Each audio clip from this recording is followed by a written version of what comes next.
Okay, so we've talked about utilizing while when loops and repeat until loops to complete an action until a certain condition has been met. However, those loops are limited in the sense that they don't tell us how often that loop has been ran, and we have really no way of knowing where we're at in that loop unless we introduce additional code. In instances such as that, we want to utilize a third type of loop, which is known as a for next loop. With a for next loop, I'm going to start off by declaring a variable that is going to operate within a certain condition. For instance, I'm going to say x equals 1, 2, 10. This means that I want x to work from 1 to 10, and it's going to do whatever it is that I want to have happen in my code. I can do all sorts of stuff with this variable x. I can say just simply print x, or I can say print, wow, or I can say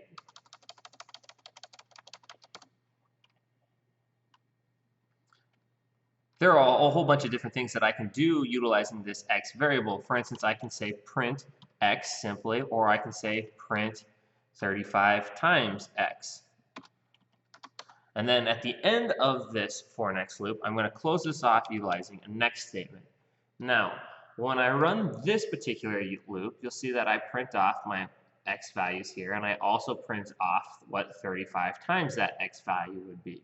So I'm able to do math with the variable, and you'll see that the variable has automatically added 1 to itself every single time. With a for next loop, this adding of is known as the step, and it defaults with a step of 1. We can manipulate this to include a step of 2 or anything else that we want. You'll notice that if I am printing this just with a step of 2, that when I run this particular loop, I'm going to get 1, 3, 5, 7, and 9. The next sequence would have been 11, which is outside of my condition. So for next loops, always keep ourselves within this condition, which is one of the reasons why they are particularly helpful. Additionally, because I know where my counting, or I have a variable counting where I'm at in the program, I can figure out where I'm going to be within that loop sequence, and I know how many times I'm going to be running this particular loop. So very, very important in that sense.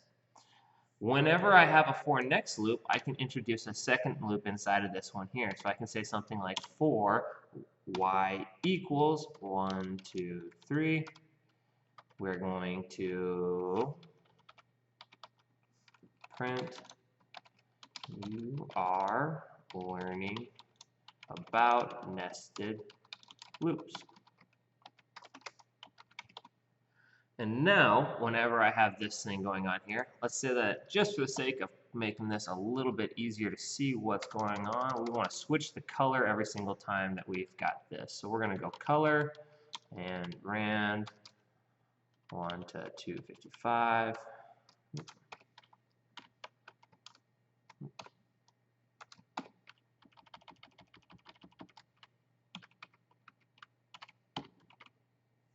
And now you can see that I'm getting each one of those with a different color 3 times through that loop. So now I've printed off a total of 30 of these statements right here with them broken into segments where each of those 3 is given a different color.